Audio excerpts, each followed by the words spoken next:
જ્યાં સુધી પોલીસ ફરિયાદ અમારી નહીં લે અને કાયદેસરની કાર્યવાહી નહીં થાય ત્યાં સુધી અમે ડેડ બોડી સ્વીકારીએ નહીં, ત્યાં સુધી અમે અહીંયા જ રાખીશું. તો પોલીસ તમારી વાત નહીં સાંભળે તો ત્યાં સુધી આ તમે ડેડ બોડી લઈ જશો નહીં? હા. તમે જોઈ રહ્યા છો શ્લોક દર્પણ ન્યૂઝ. પાદરાના ભોજ ગામના યુવકે મિત્રની મદદ કરવા પોતાના નામે લોન લીધી હતી. પરિવારે તેમના ડેડ બોડી જ્યાં સુધી યોગ્ય કાર્યવાહી કરવામાં નહીં આવે તો ત્યાં સુધી અમે ડેડ બોડી પીએમમાંથી સ્વીકારે નહીં. રિકવરી એજન્ટને મોબાઈલ વાપરનાર ઈસમને પોલીસ ધરપકડ નહીં કરે તો ત્યાં સુધી અમે ડેડ બોડી સ્વીકારીએ નહીં. મિત્રે હપ્તા ન ભરતા બેંકના રિકવરી એજન્ટો યુવક પાસે પઠાણી ઉઘરાણી કરતા હતા. પાદરામાં ભોજ ગામમાં રહેતા યુવકે પોતાના મિત્ર માટે બેંકમાંથી લોન લઈ આપી હતી. જોકે તેના મિત્રે લોનના હપ્તા ભર્યા નહોતા, જેને કારણે બેંકના રિકવરી એજન્ટ યુવકને લોનની રિકવરી માટે પરેશાન કરતા હતા. જેથી યુવકે ગત 26 તારીખે તેના ઘરમાં ઝેરી દવા પી લેતા તેને હોસ્પિટલમાં ખસેડવામાં આવ્યો હતો.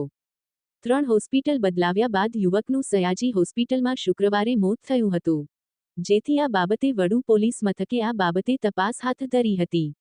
લોનની રિકવરીની પઠાણી ઉઘરાણીના કારણે અનેક લોકોએ પોતાના જીવન ટૂંકાવ્યા હોય તેવી ઘટનાઓ છાસવારે સપાટી પર આવતી હોય છે, જેને ગંભીરતા જોતા ગેરકાયદેસર વ્યાજખોર વિરુદ્ધ પોલીસ દ્વારા ઝુંબેશ પણ ચલાવવામાં આવી હતી. ત્યારે પાદરાના યુવક લોનની પઠાણી ઉઘરાણીના કારણે જીવન ટૂંકાવ્યું હતું. પાદરા તાલુકાના ભોજ ગામ મહુડાપુરા તલાવડી પાસે રહેતો આરીફ રાઠોડના મિત્ર સલીમને લોનની જરૂર હોવાને કારણે તેણે પોતાના નામે સલીમ IDFC બેંકમાંથી લોન અપાવી હતી. જોકે લોન લીધા બાદ સલીમે લોનના હપ્તા ભર્યા નહોતા, જેના કારણે બેંકના રિકવરીના અધિકારીઓ આરીફને હપ્તા માટે પઠાણી ઉઘરાણી કરી રહ્યા હતા. જેના કારણે 26 તારીખે સલીમ ઝેરી દવા પી લીધી હતી, જેથી તેને સૌ પ્રથમ વડુની સરકારી હોસ્પિટલમાં ખસેડવામાં આવ્યો હતો. તે બાદ 3 અલગ હોસ્પિટલમાં ખસેડવામાં આવ્યો હતો. જોકે ત્યાં પણ તેની તબિયત સુધરી નહોતી અને શુક્રવારે તેનું સાંજના સમયે સયાજી હોસ્પિટલમાં મૃત્યુ થયું હતું. ઘટના વિશે વડુ પોલીસ મથકને જાણ કરતા વડુ પોલીસે મૃતદેહનો કબજો લઈને તેને પોસ્ટમોર્ટમ માટે ખસેડ્યો હતો. બેંક મેનેજર અને ભાઈના મિત્રને તપાસ થવી જોઈએ. આરીફના ભાઈએ જણાવ્યું કે, મારા ભાઈએ તો મદદ માટે લોન લીધી હતી, પણ તેના કારણે તેણે જીવ ગુમાવવાનો વારો આવ્યો હતો. પોલીસે આજ સુધી કાર્યવાહી કરી નથી. હવે મારો ભાઈ મૃત્યુ પામ્યો છે. હવે પોલીસે કડક કાર્યવાહી કરવી જોઈએ. બેંકના મેનેજર અને સલીમની તપાસ થવી જોઈએ. મારા ભાઈએ કેટલાની લોન લીધી હતી તેની જાણકારી નથી. 26 તારીખે બેંકના અધિકારીએ મારા ભાઈને સલીમના ઘરે બોલાવ્યો હતો. ત્યાં તેઓએ શું કહ્યું કે ભાઈએ અંતિમ પગલું ભર્યું. મારા ભાઈને ન્યાય મળવો જોઈએ. શું બનાવ બન્યો હતો? બનાવમાં એવું બન્યું છે કે અમારા કાકાનો છોકરો એક કોન્ટ્રાક્ટર જોડે કામ કરતો હતો અને કોન્ટ્રાક્ટરે એને એવો વિશ્વાસ અપાયો કે ભાઈ તમે તારા ડોક્યુમેન્ટ પર મને મોબાઈલ અપાવી દે. મોબાઈલ અપાયો પેલા ભાઈએ કે ભાઈ હપ્તા હું ભરીશ, બરાબર. પણ પેલા ભાઈએ હપ્તા ભર્યા નહીં અને અધરવાઇઝ જે સાઈડ ઉપર 2 નંબર લે છે એ એના ભાઈનો અને એની વાઈફનો આપેલો છે. હવે જે વખતે રિકવરી એજન્ટ આવ્યા તો ડાયરેક્ટ પેલાના ઘરે ગયા.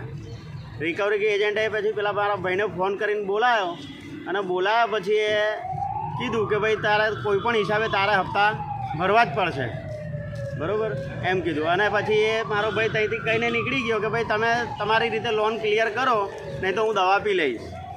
આ બનાવ છે 26 તારીખનો.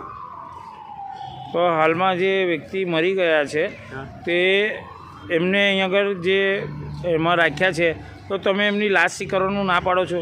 હા, અમે એમની ડેડ બોડી એટલે સ્વીકારવાની ના પાડીએ છીએ કે ભાઈ જ્યાં સુધી અમારા ભાઈને ન્યાય નહીં મળે, બરાબર, ત્યાં સુધી અમને ડેડ બોડી એમની સ્વીકારીએ નહીં. તમારા ભાઈનું નામ? આરીફ. ને જે સામે જે લોન લઈ આલી છે એ ભાઈનું નામ? સલીમ. અચ્છા. ને તમારે રહેવાનું ક્યાં? ભોજ રેલવે સ્ટેશન. તમારું નામ? ગુલામ પઠાણ.